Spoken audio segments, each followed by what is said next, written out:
नमस्कार दोस्तों, स्वागत है एक बार फिर आपका हर्षाली एकेडमी के एक बहुत ही शानदार वीडियो में। इस सेशन में हम जिसमें बात करने वाले हैं आरआरबी के ग्रुप डी की एग्ज़ाम के बारे में। हम जानते हैं कि आरआरबी की ग्रुप डी की एग्ज़ाम बहुत जल्दी होने वाली है और उसी के रीज़निंग के टॉपिक को कवर करने के लिए हमने ये वीडियो सीरीज़ शुरू की है।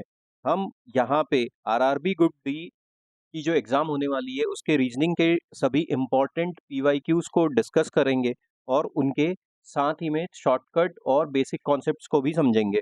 अगर आप रेलवे ग्रुप डी की एग्ज़ाम की तैयारी कर रहे हैं तो ये वीडियो आपके लिए एक काफ़ी ज़्यादा महत्वपूर्ण वीडियो हो सकता है और हम सिर्फ आपको सवाल ही नहीं कराएंगे बल्कि एग्ज़ाम में शॉर्ट ट्रिक्स और एग्ज़ाम क्रैक करने के लिए बहुत ज़्यादा शॉर्टकट्स के बारे में भी डिस्कस करेंगे, लेकिन शॉर्टकट का मतलब ये नहीं है कि हम सिर्फ शॉर्टकट पे ही फोकस करेंगे, बेसिक कॉन्सेप्ट्स भी डिस्कस करेंगे। तो वीडियो को एंड तक ज़रूर देखिएगा ताकि कोई भी इम्पोर्टेंट कॉन्सेप्ट आपसे मिस ना हो। और हाँ, अगर ये सेशन आपको पसंद आता है तो इसको लाइक कीजिएगा, शेयर कीजिएगा और हर्षाली एकेडमी चैनल को फॉलो कीजिएगा। तो आइए शुरू करते हैं। आज का हमारा जो पहला प्रश्न है वो नंबर एनालॉजी से संबंधित है। नंबर एनालॉजी एक बहुत महत्वपूर्ण टॉपिक होता है किसी भी रीजनिंग की एग्ज़ाम में किसी भी एग्ज़ाम में रीजनिंग के सेक्शन में। तो अब यहाँ पे हमसे कहा गया है जिस प्रकार 5:30 से संबंधित है, 6:42 से संबंधित है, 7 किससे संबंधित होगा ये हमको ज्ञात करना है। जब भी नंबर का इस प्रकार का हमारे पास प्रश्न आता है तो एक चीज़ जो हमको ध्यान रखने होती है वो ये है कि अगर संख्याओं के बीच में जो अंतर है वो काफ़ी ज़्यादा बड़ा है तो तो हमें हमारा उत्तर गुणा, भाग या फिर स्क्वायर या फिर क्यूब की ट्रिक से मिलने की संभावना ज़्यादा होती है। और इसी के विपरीत अगर संख्याओं के बीच में अंतर छोटा है तो हमें हमारा उत्तर प्लस या माइनस से मिलने की संभावना ज़्यादा होती है। तो अब ये तो हमने बिल्कुल बेसिक्स के बारे में बात कर ली। तो देखो, अच्छा, अब स्क्वायर और क्यूब की जहाँ तक बात है तो आपको 1 से 40 तक के स्क्वायर कम से कम ठीक से याद होना चाहिए और 1 से 20 तक के क्यूब यानी कि घन आपको याद होना चाहिए। अब देखो, तुलनात्मक रूप से यहाँ पे देखें तो 5 के बाद 30 दिया हुआ है, 6 के बाद सीधे 42 दिया हुआ है। मतलब संख्याओं के बीच में अंतर काफ़ी ज़्यादा बड़ा है, तो हमें हमारा उत्तर गुणा या भाग से मिलने की संभावना ज़्यादा है। 5 दिया हुआ है, फिर 30 दिया हुआ है, तो 5 में हम ऐसी कौन-सी संख्या का गुणा करें कि हमको 30 मिल जाए? तो 5 में अगर हम 6 का गुणा कर दें, तो हमको 30 मिल जाएगा। मतलब कि अगर A अनुपात B इस तरीके से 2 संख्याएँ दी हुई हैं, तो हमने क्या किया, A गुणित A प्लस 1 मतलब एक संख्या बढ़ा के हमने गुणा कर दिया, तो हमको B मिल गया। अब इसी प्रकार देखो यहाँ पे क्या है, यहाँ पे भी यही है, 6 के सामने दिया हुआ है 42, तो 6 में अगर हम 7 का गुणा कर दें, मतलब कि हमने 6 गुणित 6 धन 1 ये कर दिया तो हमको 42 मिल गया। यही वाला लॉजिक यहाँ पे लगा हुआ है। तो 7 के सामने क्या आएगा दोस्तों? 7 के सामने 7 में 8 का गुणा कर देंगे तो 56 आएगा और यही हमारा उत्तर होगा जो कि है ऑप्शन नंबर 2। अगर वीडियो आपको पसंद आ रहा हो तो वीडियो को लाइक कीजिए, चैनल को सब्सक्राइब कीजिए जब तक हम बढ़ते हैं अगले प्रश्न की ओर। अब यहाँ पे देखो, अल्फ़ाबेट से संबंधित क्लस्टर्स दिए हुए हैं, एक ये लेटर क्लस्टर दिया हुआ है, ये दूसरा क्लस्टर दिया हुआ है। अब इन दोनों के बीच में एक निश्चित लॉजिक लगा हुआ है, इसी प्रकार इन दोनों के बीच में भी एक निश्चित लॉजिक लगा हुआ है। इससे संबंधित लेटर क्लस्टर कौन-सा आएगा ये हमको ज्ञात करना है। अल्फ़ाबेट सीरीज़ से संबंधित जब भी प्रश्न आता है प्लेस वैल्यू के कॉन्सेप्ट की हम हेल्प लेते हैं। प्लेस वैल्यू का कॉन्सेप्ट एक बार आपको डिटेल में और बता देता हूँ। अल्फ़ाबेट हम जानते हैं अंग्रेजी की वर्णमाला में कुल मिला के 26 लेटर होते हैं, ए, बी, सी, डी से लेके एक्स, वाई, ज़ेड तक। अब क्या होता है, चूँकि इनकी अच्छा, प्लेस वैल्यू को में किस-किस की ज़रूरत पड़ेगी वो पहले लिख लेते हैं। फर्स्ट सीरीज़ की प्लेस वैल्यू की ज़रूरत पड़ती है हमको, फर्स्ट सीरीज़ हो जाती है। कभी-कभी सेकंड सीरीज़ की प्लेस वैल्यू की भी ज़रूरत पड़ती है, कभी-कभी अपोज़िट पेयर के कॉन्सेप्ट की भी ज़रूरत पड़ती है। ये तीनों क्या होते हैं समझ लेते हैं डिटेल में। क्योंकि ए पहले स्थान पे आता है तो ए की प्लेस वैल्यू हो जाएगी 1, बी दूसरे स्थान पे आता है तो इसकी प्लेस वैल्यू हो जाएगी 2, सी तीसरे स्थान पे आ जाता है तो ये 3, डी 4 और यही क्रम आगे जारी रहेगा। एक्स हो जाएगा 24 पे, वाई हो जाएगा 25 पे और जेड हो जाएगा 26 पे। 26 लेटर होते हैं। जब हम जेड के बाद फिर से निरंतर ABCD लिखना जारी रखते हैं तो फिर हम सेकंड सीरीज की प्लेस वैल्यू ज्ञात करते हैं। वो कैसे? देखो, Z 26 पे खत्म हुआ था और Z के बाद फिर से हमने ABC लिखना चालू करा तो A कौन से नंबर पे आ जाएगा? 27वें नंबर पे आ जाएगा, B 28वें नंबर पे आ जाएगा, C 29वें नंबर पे आ जाएगा और यही क्रम आगे जारी रहेगा। अपोजिट पेयर के कॉन्सेप्ट की जरूरत कब पड़ती है? जब दो लेटर दिए हुए हों। और उनकी प्लेस वैल्यू का जो सम है अगर वो 27 है तो वो एक दूसरे के अपोजिट पेयर कहलाते हैं। जैसे कि देखो ए और जेड, ए होता है 1 पे, जेड होता है 26 पे, दोनों को जोड़ने पे 27 मिलेगा। जैसे कि देखो बी और वाई, बी होता है 2 पे, वाई होता है 25 पे, दोनों को जोड़ने पे हमको 27 मिलता है। तो ये एक दूसरे के अपोजिट पेयर है। ए जेड बी वाई, और ऐसे ही हर एक लेटर का एक अपोजिट लेटर भी होता है, क्योंकि उन दोनों की प्लेस वैल्यू का जो सम है वो 27 होता है। अब देखो यहाँ पे क्या दिया हुआ है, बी एफ एच एन, इनकी प्लेस वैल्यू लिख लेते हैं। इनकी place value B F H N, और उसके सामने दिया हुआ है हमको H B D I. B होता है 2 पे, एफ होता है हमारा 6 पे, एच होता है 8 पे, एन होता है 14 पे।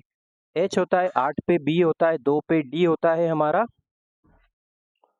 4 पे, और आई होता है 9 पे।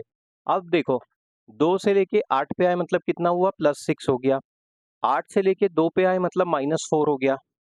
8 से लेके 4 पे आए मतलब ये भी -4 हो गया। तो यहाँ पे तो हमको कोई सिमेट्री मिल नहीं रही। अपोजिट पेयर के हिसाब से देखें क्या, या डायगोनली देखते हैं। बी से अगर आई पे आए, डायगोनली आते हैं मतलब ऐसे क्रॉस में आते हैं, तो बी से लेके आई पे आते हैं तो ये +9 होता है, क्योंकि 2 से 7 पे आए +9 हुआ। फिर एफ से लेके डी पे आ जाएंगे तो ये होगा क्या हमारा, ये भी 6 से लेके 4 पे आए मतलब ये -2 हुआ। ऐसे भी कोई सिमेट्री नहीं मिल रही। अब क्या कर सकते हैं, अब लेकिन कोड तो हमको यही दिया हुआ है, इनको आपस में जोड़ के देखते हैं। 2 और 6 8 और 8 16, 16 और 14 को जोड़ने पे हमको कितना मिलता है, 30 मिलता है दोस्तों। इनका सम देख लो, 8 और 2 10 और 4 14, 14 और 9 होता है 23। इनका सम हो गया 23। यही यहाँ पे भी लॉजिक लगा हुआ है क्या, देखते हैं। मतलब इन दोनों के बीच में अंतर कितना हो गया, ये अंतर हो गया 7 का। यहाँ पे देखो डी की प्लेस वैल्यू होती है 4, एच होता है 8 पे, एफ होता है हमारा 6 पे, एम होता है हमारा 13 पे। इसी प्रकार देखो यहाँ पे क्या दिया हुआ है, जे आ गया 10 पे, डी आ गया 4 पे, बी आ गया 2 पे, एच आ गया 8 पे। इनको आपस में जोड़ लो, 4 और 8 12 और 6 18, 18 और 13 31। यहाँ पे देखो 10 और 4 14, 14 और 2 16, 16 और 8 हो जाता है हमारा 24। मतलब इन दोनों का अंतर देखें तो 31 में से 24 घटाने पे हमको 7 मिलता है। मतलब यहाँ पे जो लेटर्स दिए हुए हैं उनकी प्लेस वैल्यू का जो योग है उस, और यहाँ पे जो लेटर दिए हुए हैं उनकी प्लेस वैल्यू का योग है, इन दोनों का अंतर 7 है। यही यहाँ पे लॉजिक लगा हुआ है। एफ एस डब्ल्यू एल, यहाँ पे क्या हो जाएगा, एफ की प्लेस वैल्यू हो जाती है 6, एस हो जाता है 19 पे, डब्ल्यू हो जाता है 23 पे, और एल हो जाता है हमारा 12 पे। इनको जोड़ लो आपस में, इनको जोड़ने पे क्या मिलेगा, 16 और 9 25, 25 और 23 हो जाता है 48, 48 और 12 होता है 60, और 60 में से अगर हम 7 घटा दें तो 53 मिलता है। तो 53 जिसकी प्लेस वैल्यू का योग हो वही हमारा उत्तर यहाँ पे हो सकता है। अब 53 किसकी प्लेस वैल्यू हो सकती है, मतलब इनको आपस में जोड़ना पड़ेगा। ए आ गया 11 पे, ओ आ गया हमारा 15 पे, टी आ गया हमारा 20 पे, और एफ आ गया हमारा 6 पे। इनको आपस में जोड़ लो तो 11 और 15 हो जाता है 26, और 20 हो जाता है 46, 46 और 6 हो जाता है 52। तो ये तो नहीं होगा क्योंकि हमको 53 चाहिए प्लेस वैल्यू का योग। इसमें देखते हैं नीचे वाले में, एल हो जाता है हमारा 12 पे, ओ आ जाता है हमारा 15 पे, एस आ जाता है हमारा 19 पे, और जी आ जाता है 7 पे। 12 और 15 27, 27 और 19 हो जाता है हमारा 46, 46 और 7 आ जाता है हमारा 53। तो 53 इस दूसरे वाले ऑप्शन की प्लेस वैल्यू का योग है। ऑप्शन नंबर 2 हमारा सही उत्तर होगा। ये इस प्रकार का प्रश्न है जो परीक्षा में आपका काफ़ी ज़्यादा समय लेने वाला है, क्योंकि इसमें अगर आपको बेसिक क्लैरिटी नहीं है, फंडामेंटल्स नहीं पता है, तो बहुत ज़्यादा संभावना है कि हम इसको गलत कर दें या फिर हम बहुत ज़्यादा समय इसमें व्यतीत कर दें। तो इसीलिए ज़रूरी है कि मान लो ऐसा प्रश्न भी परीक्षा में जानबूझ के डाला जाता है कि आपका ज़्यादा से ज़्यादा समय किल हो, तो हम जहाँ पे समय लगाना है वहाँ तो लगाएँगे ही, क्योंकि हमारे बेसिक कॉन्सेप्ट्स तो हमको क्लियर करने ही हैं। लेकिन हम जहाँ पे समय बचा सकते हैं, वो ज़रूर बचाएँगे, जैसा कि हम अभी वीडियो में और आगे देखेंगे। अब देखो, यहाँ पे क्या दिया हुआ है? कोडिंग डिकोडिंग से संबंधित है। गार्ड को इस प्रकार से लिखा जाता है। उसके बाद क्लव को इस प्रकार से लिखा जाता है। तो अब क्या होगा, ये हमको यहाँ पे ज्ञात करना है। G A U R D, G A U R D है, G U A R D नहीं, अंग्रेजी की उस पे नहीं जाना है हमको, स्पेलिंग पे।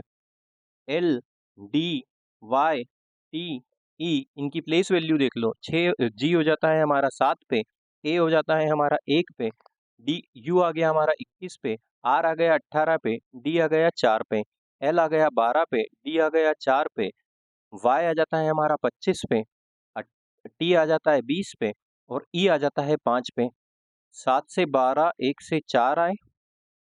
देखो अब यहाँ पे क्या है, यहाँ पे देखो 7 से 12 पे आए मतलब +5 हुआ, 1 से 4 पे आए +3 हुआ, 21 से 25 पे आए यहाँ पे +4 हुआ, 18 पे आए +2 हुआ और यहाँ पे +1 हुआ, मतलब +5 +3 +4 इस तरीके का यहाँ पे लॉजिक लगा है। देखते हैं यही लॉजिक दूसरे वाले में भी है क्या। CLOVE, हालांकि कोई पैटर्न नहीं दिख रहा, 5 3 4 2 1 है। यही अगर 5 3 4 2 1 यहाँ पे मिल जाता है तो हम समझ लेंगे यही पैटर्न है, नहीं तो फिर और कुछ लॉजिक लगाएंगे।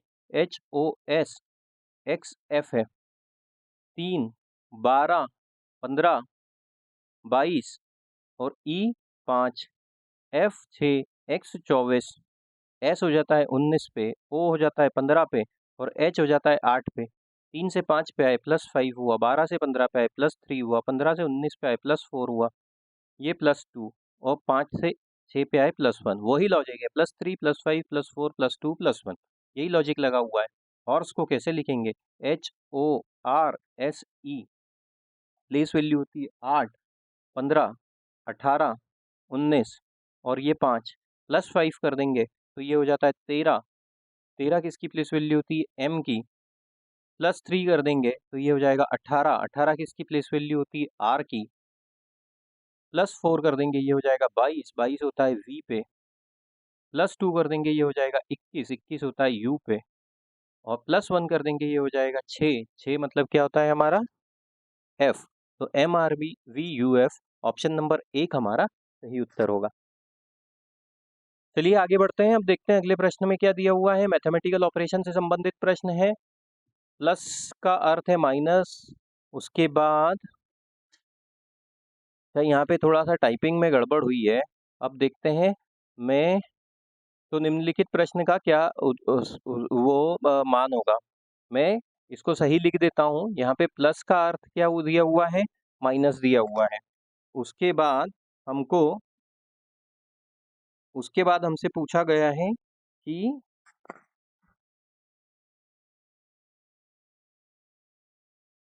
यहाँ पे गुणे का अर्थ दिया हुआ है। देखो यहाँ पे प्लस है या गुणा है या डिवाइड है, मतलब ये माइनस होगा। तो ये माइनस का अर्थ क्या हो जाएगा, प्लस हो जाएगा। गुणे का अर्थ क्या दिया हुआ है, ये भी हमको यहाँ पे टाइपिंग एरर की वजह से दिख नहीं रहा है। और डिवाइड का अर्थ क्या दिया हुआ है यहाँ हमको, गुणा। तो यहाँ पे देखो गुणा आ गया, प्लस आ गया, माइनस आ गया, तो यहाँ पे ये भाग होगा। इस तरीके से है कि प्लस का अर्थ माइनस है, माइनस का अर्थ प्लस है, गुणे का अर्थ डिवाइड है और डिवाइड का अर्थ गुणा है। तो समीकरण का मान क्या होगा ये हमको ज्ञात करना है। समीकरण में हम चिन्ह बदल के लिख लेते हैं। 40 माइनस की जगह क्या आ जाएगा, +17। डिवाइड की जगह क्या आ जाएगा, अब गुणा आ जाएगा।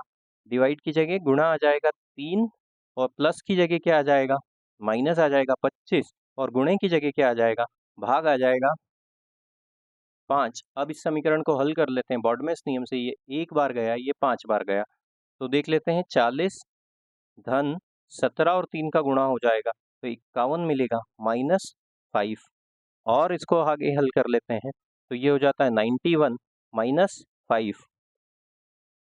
तो इसका मान हो जाएगा 86। ऑप्शन नंबर 1 हमारा सही उत्तर होगा। परीक्षा में अगर इस प्रकार का प्रश्न आता है तो हमारे लिए ये एक टाइम सेविंग प्रश्न हो जाएगा और हमें इसको 30 से 35 या अधिकतम 40 सेकंड में हल कर लेना चाहिए। सिंपल मैथमेटिकल ऑपरेशन का ये हमारा प्रश्न है। और आगे चलते हैं। अब देखते हैं यहाँ पे क्या दिया हुआ है हमको अगले प्रश्न में। नंबर सीरीज से संबंध है इस प्रश्न का। 58 के बाद 118, 208, 334 संख्याओं के बीच का अगर अंतर देखें तो देखो 58 का 2 गुना करें तो 116 मिलता है, ये इसके 2 गुने के पास है। इसका 2 गुना करें तो ये मिलेगा 236, ये भी इसके 2 गुने के थोड़ा पास में है। लेकिन इसका 2 गुना कर दें तो हमको 400 के आसपास जाना पड़ेगा, लेकिन यहाँ 334 है तो ये वाला लॉजिक गुने वाला तो नहीं लगेगा। संख्याओं के बीच का अंतर निकालते हैं। इन दोनों के बीच का अंतर हो जाता है +60। इन दोनों के बीच का अंतर निकालते हैं, 118 से 208 पे आए मतलब +90। इन दोनों के बीच का अंतर निकालते हैं, तो ये कितना हो जाता है हमारे पास, 208 से 334 पे आए, तो 8 से 34 मतलब 26, वो हो गया 126। 126 का अंतर निकला। 60, 90, 126, कोई पैटर्न तो नहीं दिख रहा है। सेकंड बार निकालो इनका, 60 से 90 पे आए मतलब +30 हुआ। 30 से हम 120, 60 से 90 पे आए तो +30 हुआ। 90 से 126 पे आए मतलब कितना हुआ, +36 हुआ। तो कैसा लॉजिक था, 3 का अंतर यहाँ पे था, 6 का अंतर यहाँ पे था, 6 से ये अंतर बढ़ रहा है। तो अगर 6 से ये अंतर बढ़ रहा है तो यहाँ पे क्या हो जाएगा, +42 हो जाएगा। +42 हो जाएगा मतलब क्या हो जाएगा, 126 और 42 को जोड़ देंगे तो ये क्या हो जाएगा, 1, ये 8 हो जाएगा, ये 6 हो जाएगा और ये 1 हो जाएगा, 168 का अंतर आएगा। तो 334 में अगर 168 जोड़ दें तो देखते हैं क्या मिलता है। 334 में 168 जोड़ते हैं तो 8 और 4 12 की 2 हासिल किया है, 1 6 और 3 9 और 1 10 शून्य और ये 5, 502। 502 ऑप्शन में दिया हुआ है क्या, वैसे तो दिया हुआ है यहाँ पे 502। अब देखो अगर 502 है तो 502 से 718 पे आए, 502 से 718 पे आए, 718 से 502 इसको घटाओ तो ये क्या मिलता है, ये मिलता है 16, 216 मिलता है। तो यहाँ पे आ जाएगा, इसके बीच में क्या अंतर आ जाएगा, +216 का। इनके बीच में देखो कितने का अंतर आ जाएगा, इनके बीच में +42 का अंतर, ये तो हमने देख ही लिया था। और इन दोनों के बीच में अब यही लॉजिक अगर यहाँ पे चल रहा है तो 48 का अंतर होना चाहिए। 216 से 168 पे आए तो 6, तो मतलब ये 16, 16 में से 8 गए तो 8, ये बचे 20 में से 16। हाँ देखो, इनके बीच में +48 का अंतर है। और यहाँ पे देखो 30 से 36 +6, 36 से 42 +6 और 42 से 48 +6। तो ये 502 ही सही उत्तर होगा दोस्तों। ऑप्शन नंबर 3 हमारा सही उत्तर होगा। आगे चलते हैं, फिर से कोडिंग डिकोडिंग का प्रश्न आया है हमारे सामने। अब देखो, PUTRE, इसको कैसे लिखा गया है, RXXWK के रूप में। तो P की प्लेस वैल्यू हो जाती है 16, R हो जाता है हमारा 18 पे, X हो जाता है 24 पे, X हो जाता है 24 पे, W हो जाता है हमारा 23 पे, K हो जाता है हमारा 11 पे, U 21, T 20, R 18 और E 5। इसमें देखते हैं क्या लॉजिक है। पहले वर्टिकली देखते हैं, 16 से 18 +2, ये +3 +2 +4 +5, ठीक है, थोड़ा तो कुछ पैटर्न शायद बन जाए। देखो यहाँ पे ये 16 से 18 पे +2 हुआ, 21 से 24 पे +3 हुआ, 20 से 24 पे +4 हुआ, उसके बाद 18 से 23 पे +5 हुआ और 5 से 11 पे आए +6 हुआ, तो +2 +3 +4 +5 +6, इस तरीके का लॉजिक है। DGHKL, इसको कैसे लिखा गया है, FJLPR के रूप में। D आ गया 4 पे, G आ गया हमारा 7 पे, H आ गया 8 पे, K आ गया 11 पे, L आ गया 12 पे। उसी प्रकार देखो, F आ गया हमारा 6 पे, J आ गया 10 पे, L आ गया 12 पे, P आ गया 16 पे और R आ गया 18 पे। 4 से 6 +2 7 से 10 +3 8 से 12 +4 7 से 11 से 16 +5 और 12 से 18 +6, तो वही +2 +3 +4 +5 +6, यही लॉजिक लगा हुआ है। ZSHJL, इसको कैसे लिखेंगे, Z की प्लेस वैल्यू होती है 6, S हो जाता है 19 पे, H हो जाता है 8 पे, J हो जाता है 10 पे, L हो जाता है 12 पे, +2 कर देंगे तो क्या मिलेगा, 28। और 28 किसकी सेकंड सीरीज की प्लेस वैल्यू होती है, वो होती है B की। 19 में +3 करेंगे तो यहाँ पे क्या मिलेगा हमको, 22। 22 मतलब क्या होता है, V होता है। इसमें +4 करेंगे तो हमको मिलेगा 12, और 12 किसकी प्लेस वैल्यू होती है, L की होती है। इसमें +5 करेंगे तो हमको मिलेगा 15, 15 होती है O की प्लेस वैल्यू। और इसमें 6 करेंगे तो हमको मिलेगा 18, 18 होती है R की place value, BVLOR। Option number 2 हमारा सही उत्तर होगा दोस्तों। आगे चलते हैं, वीडियो को लाइक करते चलिए, चैनल को सब्सक्राइब करते चलिए दोस्तों। अब देखो यहाँ पे फिर से नंबर एनालॉजी का प्रश्न आ गया है। क्या दिया हुआ है? 14 के सामने 203। चूंकि संख्याएं तुलनात्मक रूप से बहुत ज़्यादा बड़ी है, हमें हमारा उत्तर गुणा भाग या स्क्वायर या क्यूब से मिलेगा। 14 के सामने दिया हुआ है 203। अब देखो यहाँ पे क्या होता है, हम अगर गौर से इस संख्या को देखें तो हम पाते हैं कि अगर इसका हम वर्ग कर दें, 14 का वर्ग कर दें, तो वो होता है हमारा 196। और ये जो 203 है, इस 196 के बहुत पास में कितना अंतर है? अगर 196 में 7 जोड़ दें तो हमको क्या मिलेगा? 203 मिलेगा। और ये जो 7 है, ये जो 7 है, ये किसका आधा है? ये इस वाली संख्या का आधा है। मतलब a और b करके दो संख्या दी हुई है, तो हमने a का वर्ग किया प्लस a का आधा, मतलब a डिवाइडेड बाई 2, तो हमको क्या मिला? b मिला। यही लॉजिक देखो 16 और 264 में लगाए क्या? 16 का वर्ग किया और 16/2 किया, तो हमको क्या मिलता है? 16 का वर्ग करने पे मिलता है 256 और 16 का आधा करने पे मिलता है 8। इन दोनों को जोड़ने पे मिलता है 264, जो कि यहाँ पे दिया हुआ है। यही लॉजिक यहाँ पे लगाएंगे, तो ये हो जाएगा 18 का वर्ग धन 18/2। तो 18 का वर्ग करने पे हमको मिलता है 324 और उसका आधा हम उसमें जोड़ दें तो हमको मिलता है 9, जो कि हो जाएगा 333, 333। और ऑप्शन नंबर 3 हमारा सही उत्तर होगा। और आगे चलते हैं दोस्तों, अब देखते हैं यहाँ पे क्या दिया हुआ है। फिर से कोडिंग डिकोडिंग का प्रश्न आ गया है हमारे सामने। यहाँ पे क्या दिया हुआ है? यहाँ पे हमको मंडे दिया हुआ है। अब ये है मंडे, MONDAY। इसको कैसे लिखा गया है? ZBEOPN के रूप में।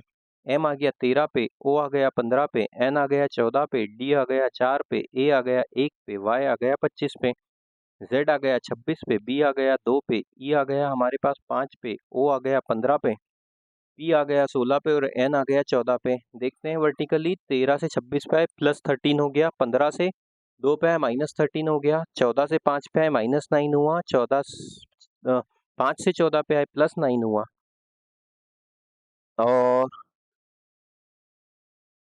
27 से 16 पे आए। ठीक है, एक तो पैटर्न ये बन रहा है, लेकिन शायद ये पैटर्न 13 से 9 4 और 1 से 4 3 माइनस, नहीं वहाँ पे नहीं चलेगा।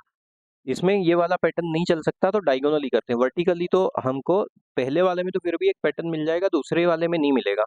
तो 13 से 14 पे आए तो +1 हुआ, 15 से 16 पे आए +1 हुआ, मतलब इस तरीके से डायगोनली 13 से M से N पे आए, O से P पे आए, ये +1 होता जा रहा है यहाँ पे। फिर ये 14 से 15 पे आए, ये +1 हुआ, 4 से 5 पे आए, ये +1 हुआ, 1 से 2 पे आए, ये +1 हुआ, और 25 से 26 पे आए तो ये भी +1 हुआ। डायगोनली +1 है, ये वाला लॉजिक हम मानते हैं। अब देखो मार्च में भी यही हुआ है क्या? MARCH। यहाँ पे क्या दिया हुआ? IDSBN। M होता है 13 पे, N होता है 14 पे, तो ये +1 हुआ। B होता है 2 पे, A होता है 1 पे, यहाँ पे भी +1 हुआ। R होता है 18 पे, S होता है 19 पे, ये +1 हुआ। C होता है 3 पे, D होता है 4 पे, ये भी +1 हुआ। H होता है 8 पे, I होता है 9 पे, ये भी +1 हुआ। डायगोनली +1 हो रहा है। अप्रैल को कैसे लिखेंगे, ये हमको ज्ञात करना है। APRIL। A होता है 1 पे, P होता है 16 पे, R होता है 18 पे, I होता है 9 पे, L होता है 12 पे। डायगोनली इसमें 1 जोड़ दें तो हमको क्या मिलता है? 2। 2 किसकी प्लेस वैल्यू होती है? B की होती है। डायगोनली इसमें 1 जोड़ दें तो हमको मिलता है 13। 13 किसकी प्लेस वैल्यू होती है? M की होती है। डायगोनली इसमें 1 जोड़ दें तो हमको मिलता है 10, और 10 किसकी प्लेस वैल्यू होती है दोस्तों? J की। डायगोनली 1 जोड़ने पे हमको मिलता है 19। 19 किसकी प्लेस वैल्यू होती है? S की होती है। डायगोनली 1 जोड़ने पे 16 के बाद हमको मिलेगा 17। 17 किसकी प्लेस वैल्यू होती है? Q की होती है। MJSQB। ऑप्शन नंबर 2 हमारा सही उत्तर होगा। आगे चलते हैं दोस्तों। अब देखो यहाँ पे फिर नंबर सीरीज आ गई है। 7 के बाद 56 दिया हुआ है, 56 के बाद 28 दिया हुआ है, फिर 28 के बाद 224। देखो एक सिंपल सा लॉजिक लगाएं तो 7 में 8 का गुणा कर दें तो 56 मिलता है। यहाँ पे 56 का आधा कर दें, मतलब कि डिवाइड बाय 2 कर दें तो हमको 58 मिलता है। इसी प्रकार 224 का आधा 112 होता है मतलब डिवाइड बाई 2 हुआ। और देखो 28 में अगर हम 8 का गुणा कर दें तो क्या 224 मिलेगा? 28 में 8 का गुणा कर दें, क्योंकि यहाँ पे 8 का गुणा हो रहा था और 8 64 की 4 हासिल क्या है 6, 8 दूनी 16 और 6 22, मतलब यहाँ पे इंटू 8 हो रहा है। तो क्या लॉजिक लगा हुआ है? Into 8 divide by 2, into 8 divide by 2। तो यहाँ पे क्या हो जाएगा? अब इंटू 8 हो जाएगा। 112 में 8 का गुणा करने पे तो 800 तो वो हो जाएंगे और 12 8 96, 896। ऑप्शन नंबर 2 हमारा सही उत्तर होगा दोस्तों। और आगे चलते हैं, देखते हैं अब 10वें प्रश्न में क्या दिया हुआ है। फिर नंबर एनालॉजी, 20 के सामने 42 दिया है, 25 के सामने 52 दिया है और 18 के सामने क्वेश्चन मार्क दिया है। काफी सिंपल सा लॉजिक है। 20 का 2 गुना क्या होता है 40, तो 40 में 2 जोड़ने पे मिलता है 42, मतलब इंटू 2 प्लस 2। 25 का 2 गुना होता है 50 और 2 जोड़ने पे मिलता है 52, मतलब इंटू 2 प्लस 2। तो 18 का 2 गुना कर देंगे दोस्तों और उसमें 2 जोड़ देंगे तो हमको क्या मिलेगा वो आप आंसर कमेंट में हमको ज़रूर बताइएगा। हम मिलते हैं जब तक अगले वीडियो में। अगर ये वीडियो आपको पसंद आया हो तो आप वीडियो को लाइक कीजिएगा, चैनल को सब्सक्राइब कीजिएगा। इस प्रकार के वीडियो हम निरंतर अब आपके लिए लेकर आते रहेंगे। साथ ही में हमारे चैनल पे जनरल नॉलेज और करंट अफेयर से संबंधित भी काफ़ी अच्छा कंटेंट उपलब्ध है। उन वीडियो को भी आप अपने जीके करंट अफेयर्स के लिए रेफर कर सकते हैं। मिलते हैं अगले वीडियो में दोस्तों। Thank you.